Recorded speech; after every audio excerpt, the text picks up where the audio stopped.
This is the story of the one. As head of maintenance at a concert hall, he knows the show must always go on. That's why he works behind the scenes, ensuring every light is working, the HVAC is humming, and his facility shines. With Grainger's supplies and solutions for every challenge he faces, plus 24/7 customer support, his venue never misses a beat. Call quickgrainger.com or just stop by. Grainger, for the ones who get it done.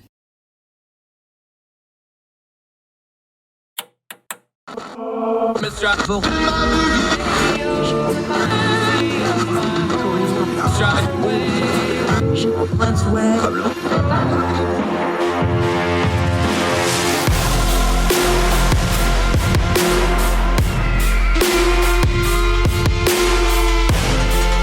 your host, Andrew Donaldson.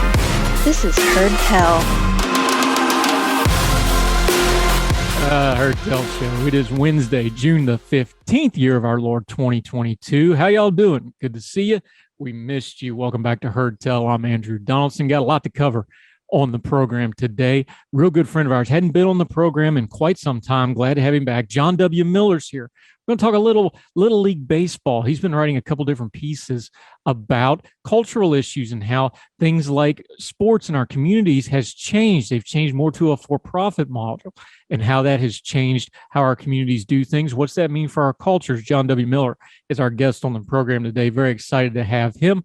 Two great stories that we're going to enjoy covering. One is, how do you go from being 17, 18 years old and being the breadwinner for your family working at McDonald's to going into space? It's a great story.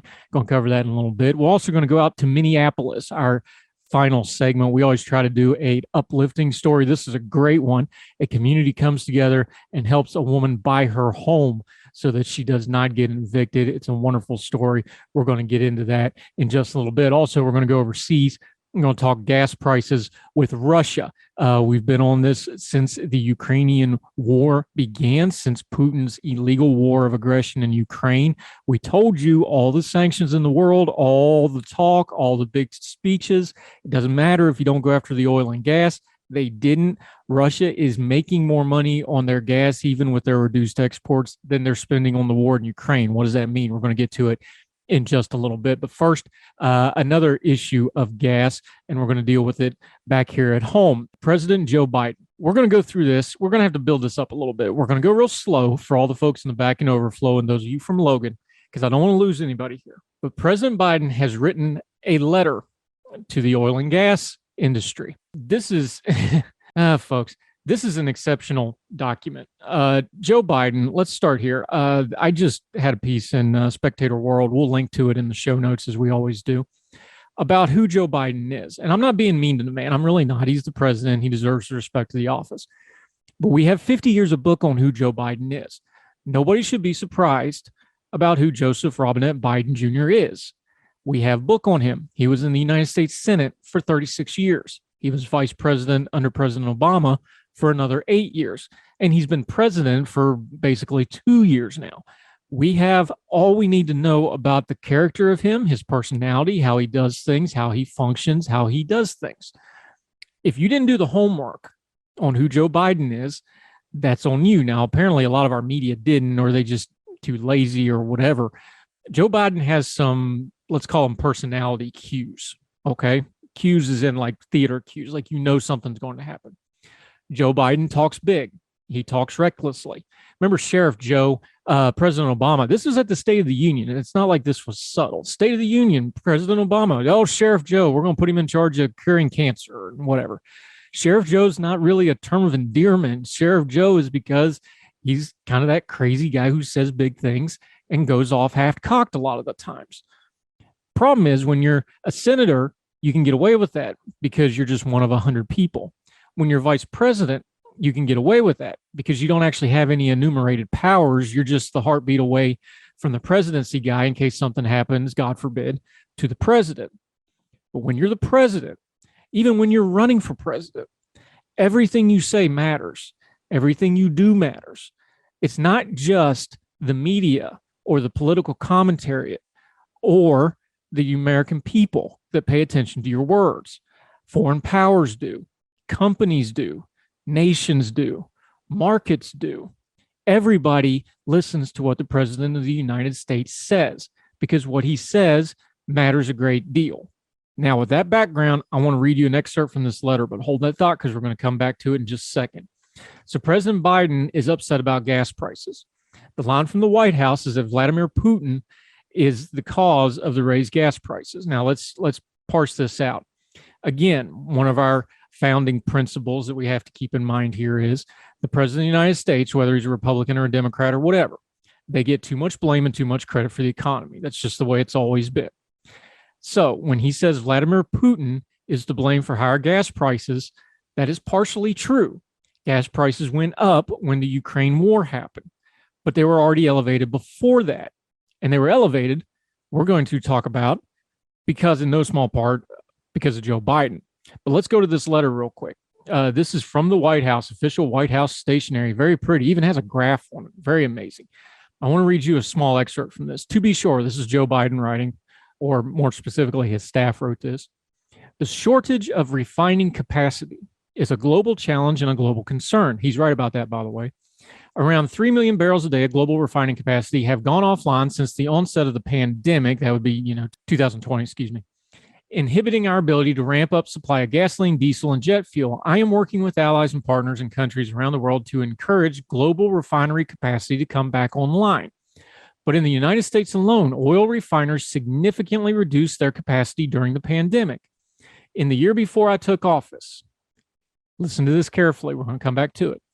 In the year before I took office, that'd be 2020, refineries in the United States reduced their capacity by more than 800,000 barrels a day, leaving American refinery companies today at their lowest level of capacity in more than half a decade, 5 years.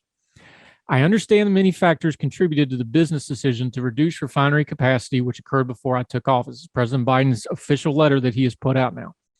But at a time of war, refinery profit margins, well above normal, being passed directly onto the American families, are not acceptable. There is no question that Vladimir Putin is principally responsible for the intense financial pain of the American people and their families are bearing.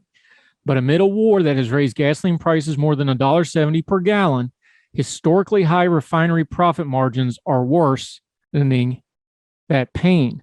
Your companies and others have an opportunity to take immediate action to increase the supply of gasoline, diesel, and other refinery products you're producing and supply to the United States market with prices your products where they are today. You have ample market incentives to take these actions. I also encourage you to continue maintaining and expanding fuel supply. We will link to this letter. Please read it all for yourself. Like we always say, you need to read the source material yourself. We will link to this. Read the entire letter. That's the kind of the nut of it. Okay, couple things here.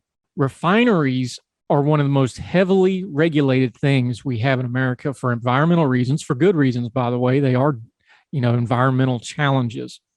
There's a lot that goes into why refineries aren't expanded and why we haven't built a new oil refinery in way, way too long. It also goes for things like natural gas, like liquid natural gas terminals, which if we had, we could have been exporting more of our natural gas over to Europe, which would have also helped here. But let's back up for a second. The president said the year before he took office. Do you remember what happened the year before he took office? Again, the president's words matter. You're not Senator Joe Biden anymore. You're not Vice President Biden. You're not Sheriff Joe.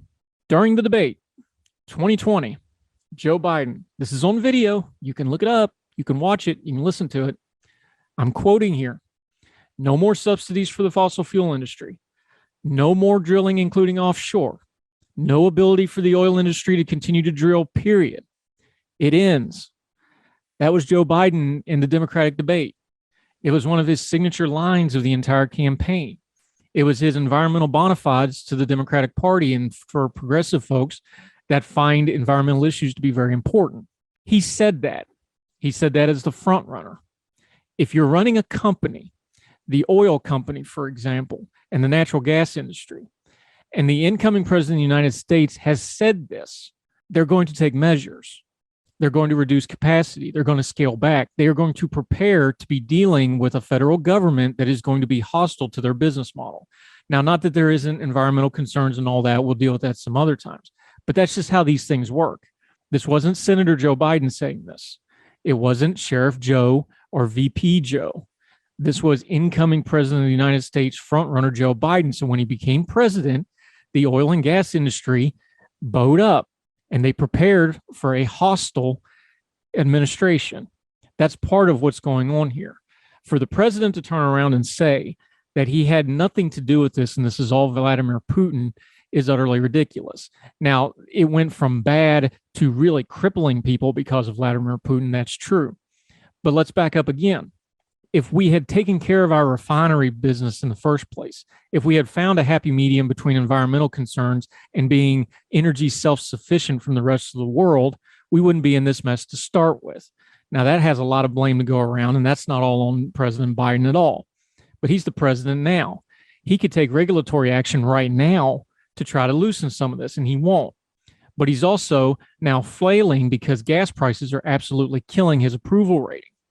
He's doing some very questionable things like reaching out to Saudi Arabia and getting us re-entangled with those folks.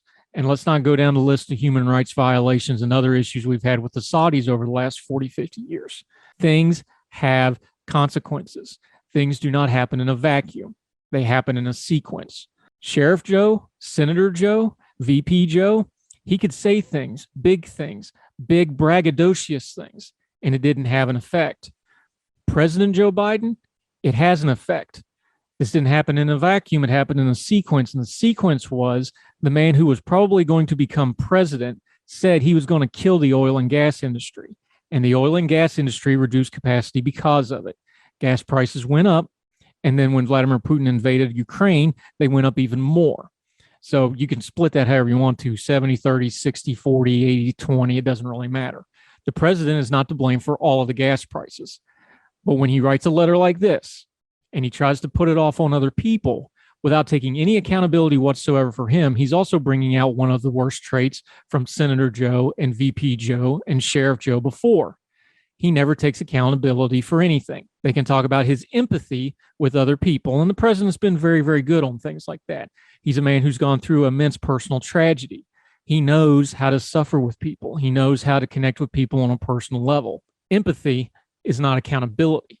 And there is very, very little evidence over 50 years in office that Joe Biden will take accountability for anything.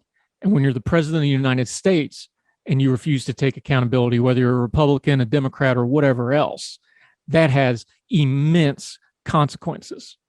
The president of the United States of America should be setting the example for accountability.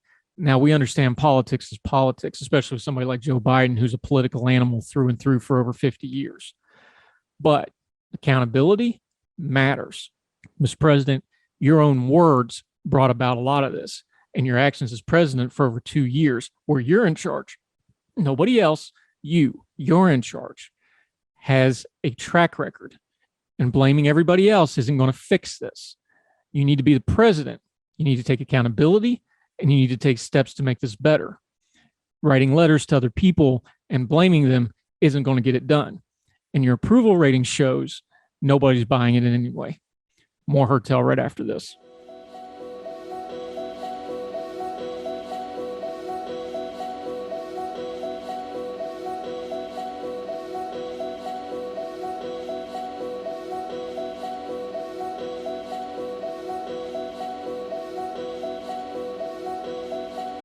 This is the story of the one. As a maintenance engineer, he hears things differently. To the untrained ear, everything on his shop floor might sound fine, but he can hear gears grinding or a belt slipping. So he steps in to fix the problem at hand before it gets out of hand. And he knows Grainger's got the right product he needs to get the job done, which is music to his ears. Call, click Grainger.com, or just stop by. Grainger, for the ones who get it done.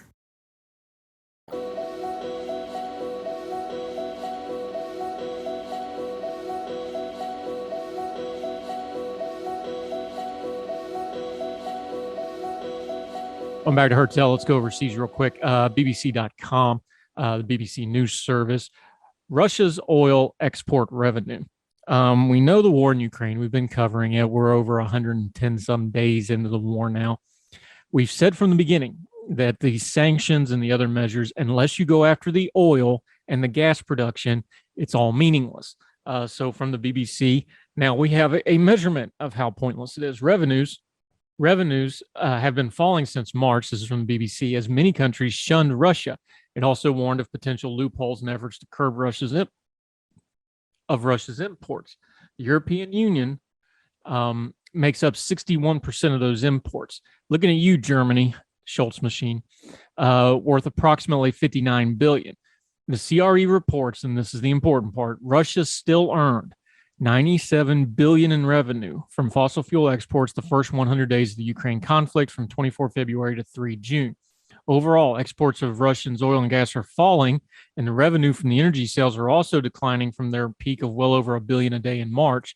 But, and this is the nut of this, the revenues still exceed the cost of the Ukraine war during the first 100 days, with the CREA estimating Russia spending around 876 million per day on the invasion.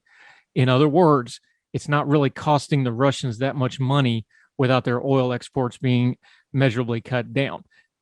The EU is just not going to wean themselves off Russian energy, especially once we get through the summer and we start looking winter dead in the eye. They're not going to cut back on their energy. This is just the fact of the matter. The war in Ukraine is going to go for a really long time. Remember, in the Donbass region, the eastern regions where most of the fighting is going on now, they've already been in a shooting war since 2014. We need to deal with reality here. It's going to be a very long war. It's going to be a very long conflict. And there's too many people in Europe who are too concerned with their energy prices and their own skins and their own economies to really do anything meaningful against Russia. This is going to be the status quo for quite some time, I'm afraid. Russia's still going to make more money on oil than it costs them to do their wickedness in Ukraine. It's an ugly war. It's an ugly world. And that's just the reality of the matter for the foreseeable future. More Heard Tell right after this.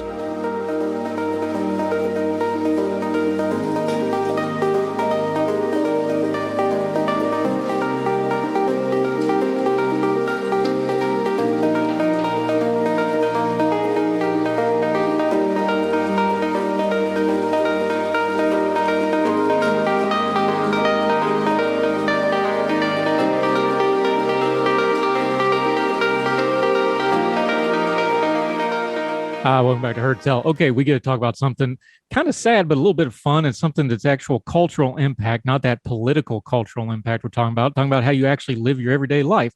Our good buddy, he's a documentarian. He's a longtime journalist. He's been on the show before. Great to have him back. John W. Miller, how are you, sir? I'm great this morning. Great to be back. Always like talking to you. Yeah, we love having you. We talked about Moundsville last time, your great documentary. Here's something else that's kind of synonymous with small town American life, but also used to be in the cities, which you're going to talk about because it's kind of disappearing in the cities. Little League Baseball. What got you writing about this? You got a great piece in American Magazine. What got you on Little League Baseball? Well, I am a baseball player and coach kind of by trade. It's been a kind of side career. When I was growing up in Brussels in the 1980s, in Belgium, it had a really big community of Americans, probably 20,000 Americans, and a very, very good little league with 1,000 kids and the ambassador to Belgium from the U.S. would throw out the first pitch. And we would send teams to Williamsport in the Little League World Series. It was a very good league. And I played in it and I just loved it. And I got to be pretty good at baseball. And I played in college a little bit at Mount St. Mary's in Maryland. Then in my 20s, played club baseball in Europe. And I moved to Pittsburgh in 2011 for the Wall Street Journal. And after I decided to leave the Wall Street Journal, I decided to get back into baseball coaching. And so I Googled Pittsburgh baseball coaching job, and I found a job about half an hour north of the city with a private club. Because I was there as a coach, not a journalist, I'm not naming the club or any of the players or families. But it's the reason I wrote about it was pretty typical of what youth baseball has become now in America. And so I thought it was worth taking a dive into this transition we've done from all volunteer based sort of participatory leagues to the more private, more expensive, often higher quality of play.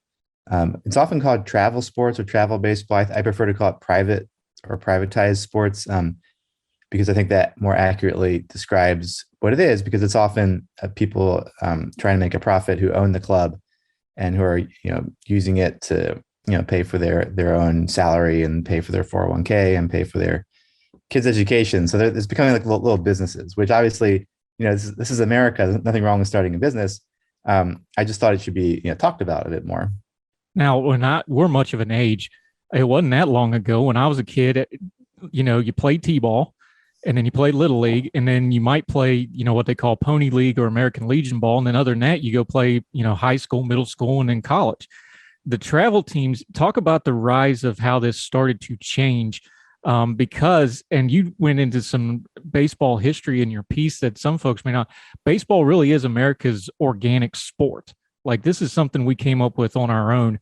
When did it start to change from, okay, you play T-ball, you played Little League, you play maybe, American Legion ball, something like that, to these travel teams, and what changed that? So it was in the 90s and aughts. I am pretty sure that, I know that what motivated people is having a higher quality of play, and it was kind of imitating the all-star teams that would be put together every year for Little League baseball. So Little League is an incredible organization. It spans the globe. When I was a kid in Brussels, we had Little League teams. And if you're charter Little League, you have access to this global tournament where the best players from your league get together and they can play. And if they keep winning, they go all the way to not just Williamsport, but other places for different age groups. And I as a coach, twice I won European championships, and Little League paid for my little brother and his teammates and me to fly to Michigan, to fly to Maine, to compete in global tournaments. And so you have this pyramid structure, but the problem is that if you lose your team of all-stars, they have to stop playing, and that can happen in June or July in the tournament. The World Series is not till August. So what happened was parents of teams whose players had lost in these tournaments were like, well, we'd like these guys to keep playing. This is a great team.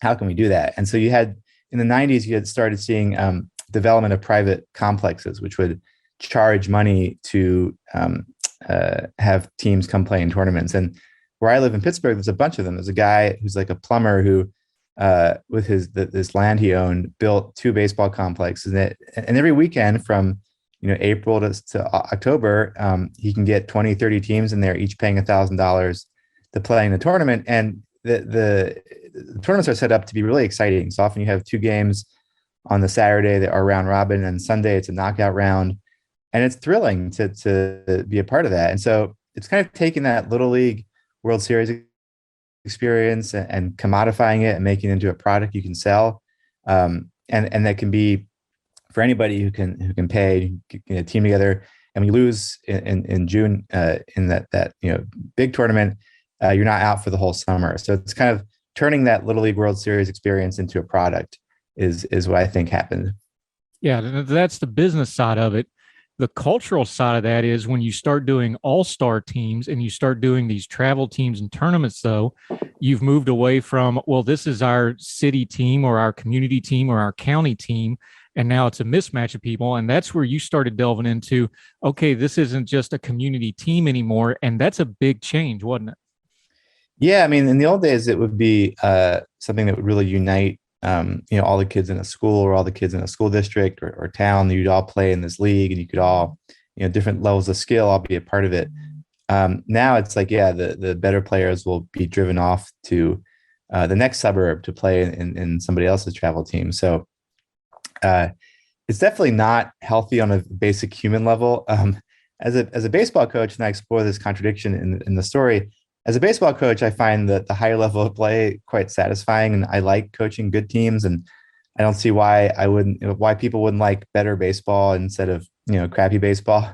But yeah, it's destructive on a kind of societal level because it takes away this reminder that even if you're a better player than me, we can still be friends and we can still be on the same team. We can still get along, and it's kind of, to me, it's contributing to this division in America, which is often economic. I mean, it's a society that's increasingly unequal. And so here is a place that used to be united, but now there's one world for the sons and daughters of real estate developers and medical salesmen and bankers, and a different world for the sons and daughters of people who work at Walmart or McDonald's or Amazon.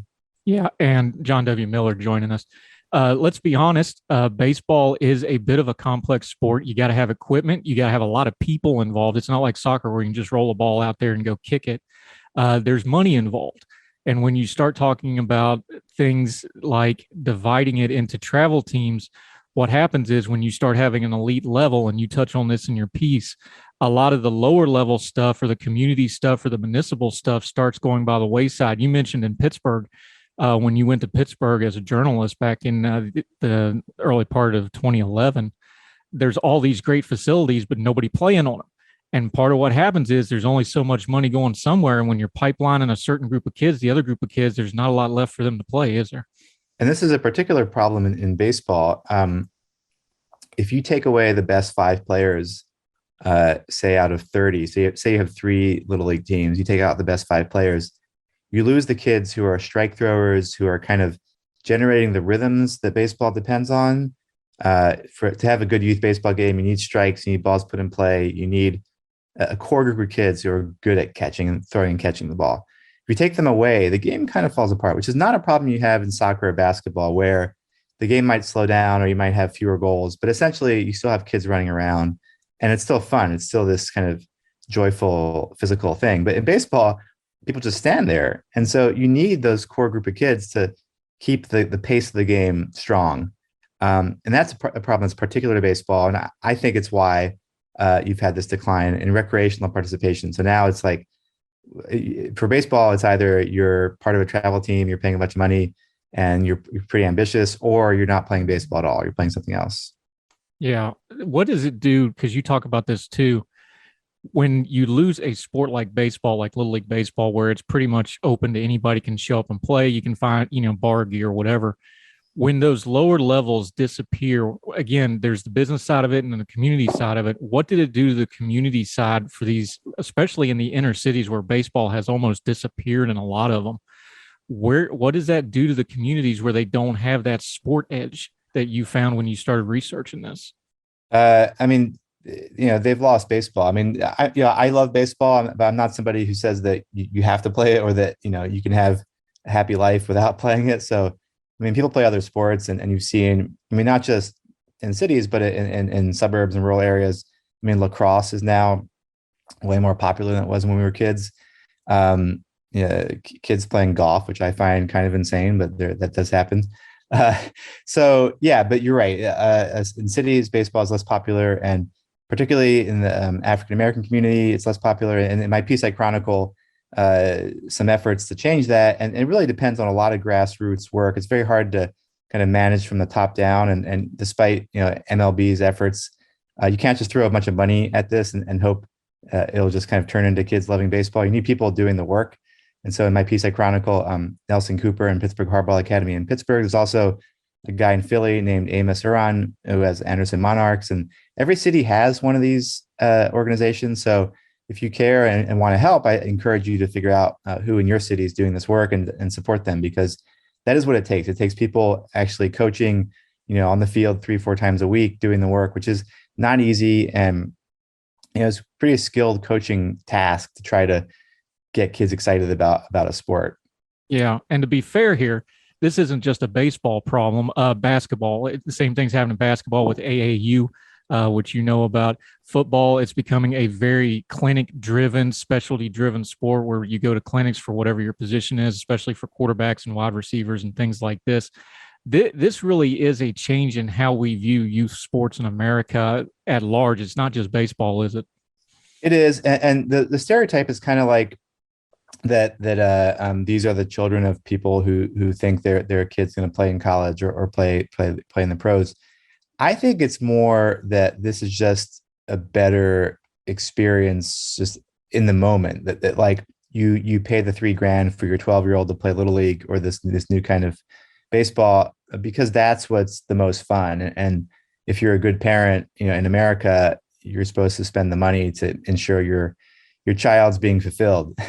And so it's like, this is what the good baseball is now. It's like the premium product, if you will, to use the advertising language. And so, there are obviously some kids who are good enough to dream of playing at higher levels, but for the most part, I think you're just paying this because this is what the form of baseball or basketball or football looks like now. Yeah. John W. Miller joined us to take a quick break. He didn't just write about the problem, though, as a good journalist. He turned around and wrote some solutions, too. We'll talk about that. Also going to ask him about a few of the people he met researching this. The great John W. Miller. We love having him. More with him on Heard Tell right after this.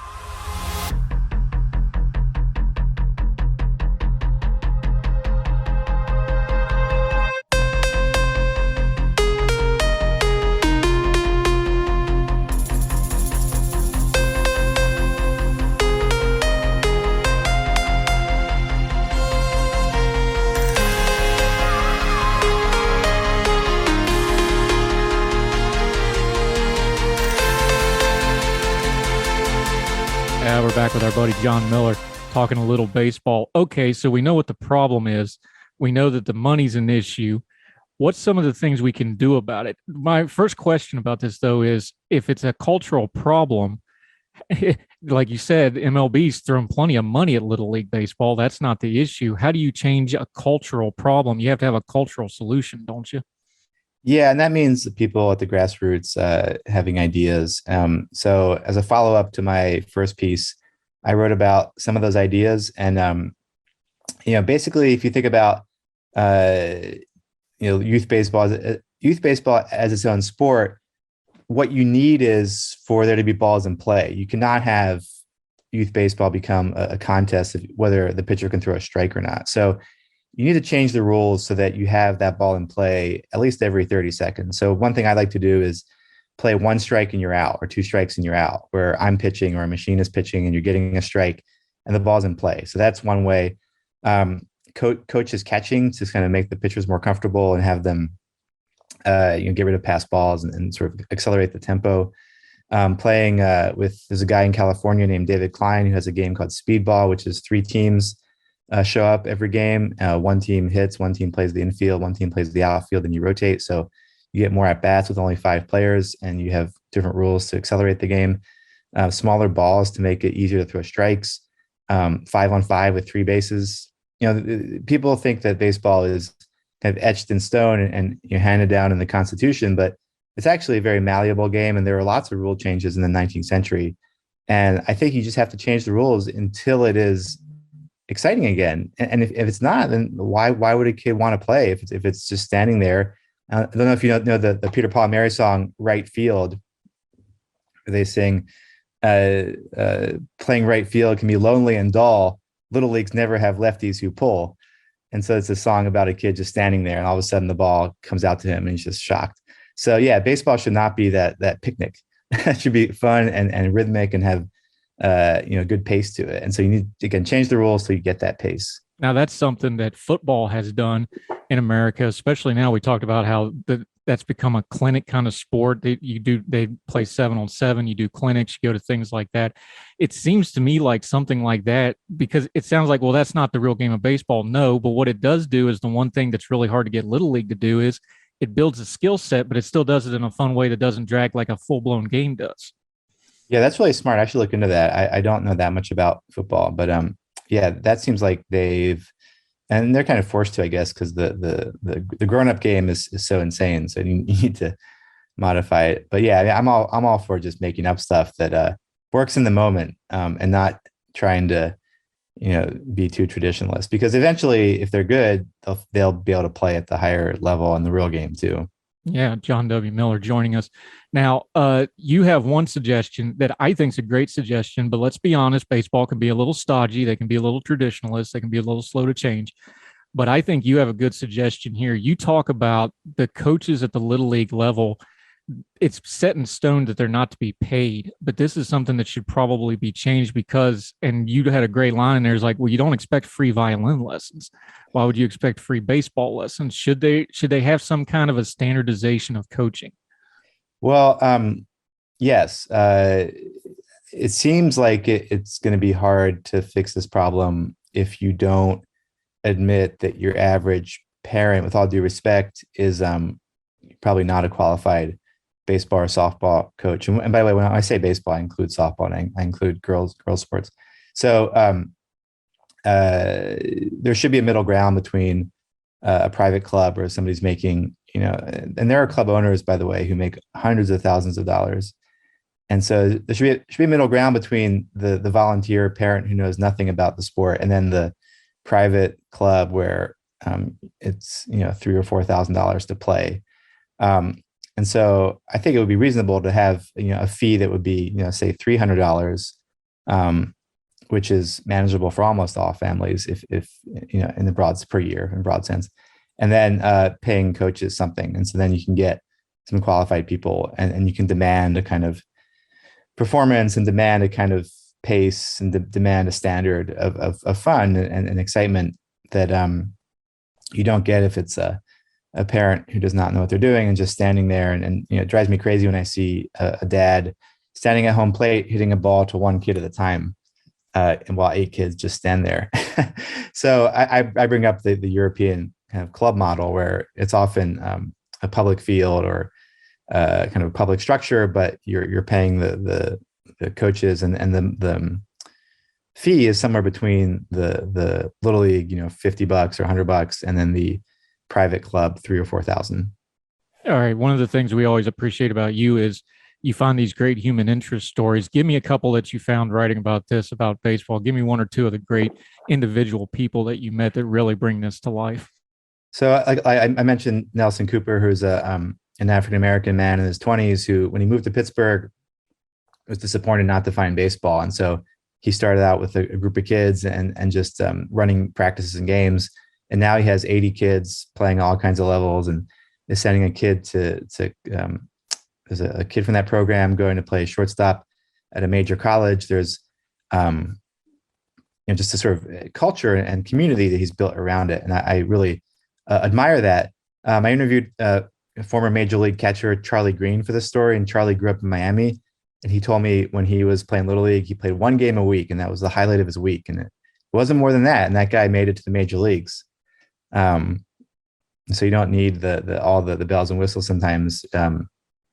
If you love it and you're talented, you'll get there eventually. All right. You coach it yourself. Tell me one of yours, though.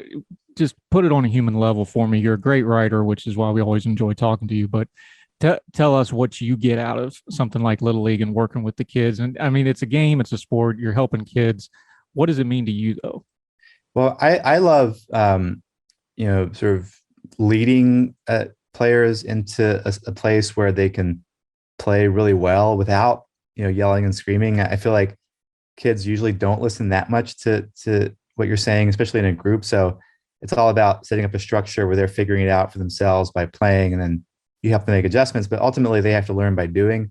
I do try to get, boys to talk about their feelings essentially in a way that maybe has not been presented to them before. One example, there was a game a few years ago where we had scored 4 runs in the top of the sixth in the 6th inning game to take like a 3-run lead, and then we gave up 4 to lose the game in the bottom of the 6th, and everybody was completely devastated, and everybody was just sitting there, crying. And it was, they were 10. And it was a really crushing loss. In the next practice, I sat everybody down and I said, well, let's talk about what you were feeling in that moment. And I imagine that the feelings you have could be shame, and I explained what that meant, or anger because you're mad, or pride because you came back, or sadness.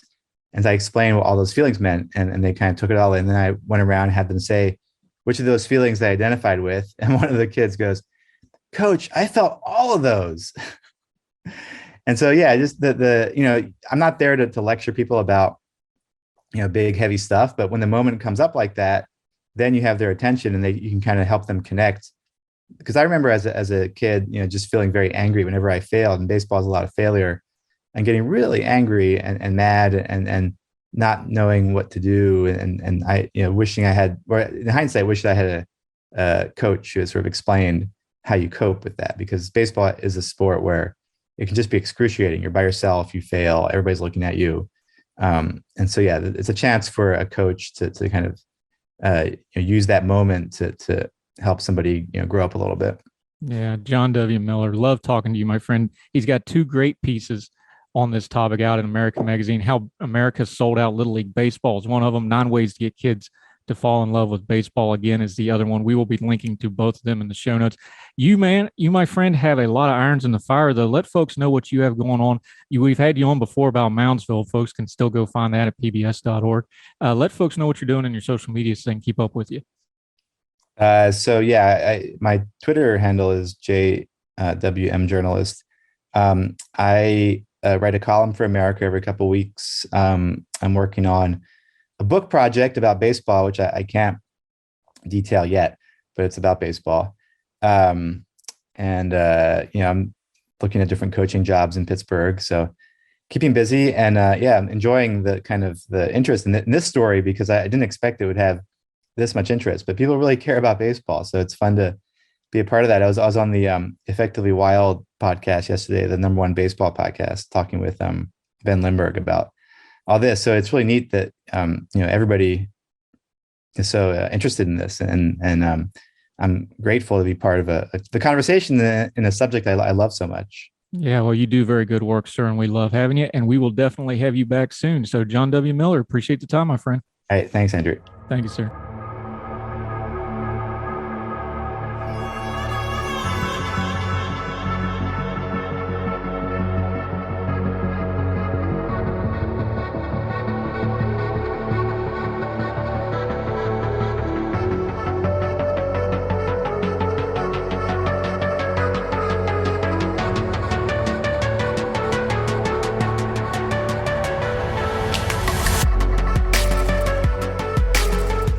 Oh, welcome back to Heard Tell. Okay, I love this story. This is actually from back on the 5th of June, but we didn't have a chance to cover it, so I want to bring it up today. Blue Origin, that's Jeff Bezos's space missions. The most famous one, of course, is when he put Shatner into space, which was all kinds of fun. This is from CNN Business. Most passengers pay an undisclosed sum for their seats, but Katya Escazarreta, an engineer and science communicator from Guadalajara, Mexico, was selected by a nonprofit called Space for Humanity to join the mission from a pool of thousands of applicants. The organization's goal is to send exceptional leaders to space and allow them to experience the overall effect, a phenomenon frequently reported by astronauts who say that viewing the Earth from space gives them a profound shift in perspective. Escazarreta told CNN Business she experienced the overview effect in my own way. Looking down, this is a quote, and seeing how everyone is down there, all of our past, all our mistakes, all our obstacles, everything is there. And the only thing I could think of when I came back down was what I need to tell people this. I need Latinas to see this. I need to just completely reinforce my mission to continue getting primarily women and people of color up into space and doing whatever it is they want to do in science. Escazarreta is the first Mexican-born woman to travel to space and the second Mexican after Rodolfo Neri Vela, a scientist who joined one of NASA's space shuttle missions back in 1985. But listen to her backstory. This is the part that I think is pretty cool. She moved to the United States with her family at age 7 and recalls being overwhelmed in the new place where she didn't speak the language, and a teacher warned her she might have to be held back because of her academic progress. Quote, "I've just really fueled me up ever since then, ever since 3rd grade. I just kind of went off and never stopped," Escazarreta recalled in an Instagram interview. When she was 17 and 18, Escazarreta was also the main breadwinner of her family on a McDonald's salary. "I had sometimes up to 4 jobs at a time just trying to get through college because it was really important to me. These days, Escazarreta is working on her master's degree in engineering at Johns Hopkins. She previously worked at NASA's famed Jet Propulsion Laboratory in California. She also boasts a following of more than 300,000 users on TikTok, hosts a science-focused YouTube series, and is a presenter on the weekend CBS show Mission Unstoppable. Space for Humanity, which was founded by Dylan Taylor, a space inventor who recently joined Blue Origin himself, chose her because, quote, "We were looking for some people like her who were leaders in their community, who have spheres of influence, people who are doing really great work already, and people who are passionate about whatever it is they do." Escazarreta said she was motivated to become a public figure after working at the Jet Propulsion Lab and not seeing other engineers who look like her. "There are so many people in this world who dream about the same things that I was dreaming, and yet I'm not seeing them here. So what's happening? It's not enough for me to have to make it there. I also need to bring others with me." On her Blue Origin flight on Saturday, again, this was on the 5th of June, Escazarreta flew alongside Evan Dick, an investor who had already flown once. The other passengers included Hamish Harding, who lives in the UAE and is chairman of a jet brokerage company, and Jason Robinson, the founder of a commercial real estate company.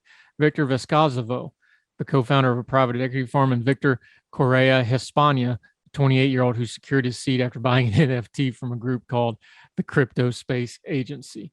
What a group, but what a cool story. When she was 17, 18 years old, she was supporting her family at McDonald's. Now she's been in space.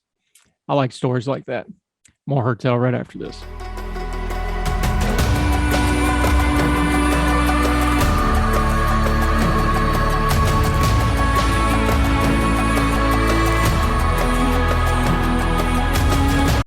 This is the story of the one. As a maintenance engineer, he hears things differently. To the untrained ear, everything on his shop floor might sound fine, but he can hear gears grinding or a belt slipping. So he steps in to fix the problem at hand before it gets out of hand. And he knows Grainger's got the right product he needs to get the job done, which is music to his ears. Call, click Grainger.com, or just stop by. Grainger, for the ones who get it done.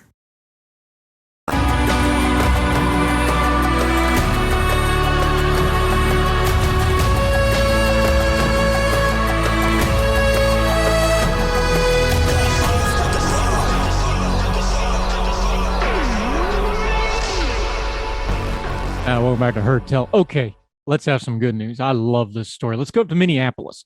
A lot of people talking about housing, people being displaced, people having trouble staying in their homes. This community decided to do something about it. It's called Powderhorn Park, part of Minneapolis. And this lady had her community rally around her. The Powderhorn Park community, this is from the Washington Post, decided it would not allow her neighbor to be displaced. The group was well equipped to mobilize on Taylor's behalf. Taylor's the resident. Quote, "We had an active local hood group because we were within blocks of George Floyd Square," Folsom said, adding that the 2020 protest over Floyd's murder by the police officer had already brought the community closer. The infrastructure was there, the communications line were there, and the neighborhood relationships were there. Organizers sent a letter to the landlord urging him to wait on evictions and start negotiations with Taylor so she could buy the house. Now, backstory here, she's been in this home 18 years. She's actually owned it on more than one occasion. There was a mortgage fraud issue. Somebody bought the house, let her stay as a renter. It's very complicated. You can read the full piece. It is linked in the show notes. This poor woman been through the ringer on this house. Anyway, back to the piece. It was signed by about 400 neighbors and hand-delivered to Burnt in February. The plea worked. Burnt and Taylor continued renting with an opportunity to purchase the home by June 30th. He lowered the sales price to $250,000, but that was still out of reach of the tenants. Then it became a fundraising effort instead of an eviction effort, Falstrom said. Neighbor Julia Eagles was at the forefront of the initiative. Quote, "I don't want anyone getting displaced or priced out of the community. We all believed collectively what we were doing here and what it was going to take to keep Miss Linda here. So many people know and love this woman. Taylor is known for the little free library on her front yard, which she keeps brimming with books, as well as her regular volunteer work around the community. They call me the mayor," Taylor joked. Community member organizers, fundraisers, including a block party, social media campaigns, and even an art show in which Taylor, who enjoys painting, sold some of her artwork. Local media covered the story, drawing even more attention. The organizers created a campaign site and a fundraising page, bringing in donations in the amount of $5,000 to $15,000. A local church gave the largest sum, almost $200,000, carrying the effort across the finish line. "When it came through, my faith grew bigger than a mountain," Taylor said. "In just 4 months, the people of Powderhorn Park had raised $275,000 for Taylor, enough to buy her home and even cover the repairs that were needed. Any additional funds will go towards utility payments." Taylor said she's just stunned. "I knew my neighbors loved me, but I didn't know how much." By May 31st, 1 month ahead of her landlord's deadline, Taylor closed on her home. After nearly 20 years and a very long journey, the house was finally hers. Welcome home, Miss Taylor. What a great story. People coming together. That'll do it for Heard Tell today. Glad to be back working with you. We still have some days where I just can't do the show. It happened this morning. Had to do a little bit of medication the night before, and it meant I slept 14 hours, missed my deadline. So that's just the truth. We deal in truth here. So I'm just telling you why the show was a little off schedule for this particular episode. But we're going to do our best to keep working as much as we can. So hang in there with us. We appreciate it. You give us the most valuable thing you have, your time. We always want to respect it. And when we come on here and ask your time, we want you to get the very best of us that we can give you. So however you're watching or listening, iTunes, Spotify, YouTube channel, on our partner with BigTalker.live, our radio partner out of Wilmington, North Carolina. We sure appreciate you being around. Make sure you reach out to us at heardtellshow@gmail.com. If you want to email us, at heardtellshow on Twitter. And of course, my Twitter and our guest Twitter are always on the lower third graphics. You can always reach out and follow them. So until we talk to you again next time, we hope wherever you and yours are, you're well. We hope you're well fed. Talk to you again tomorrow for more Heard Tell. All the music on Heard Tell is provided under a Creative Content license from monstercat.com. Somos la máquina.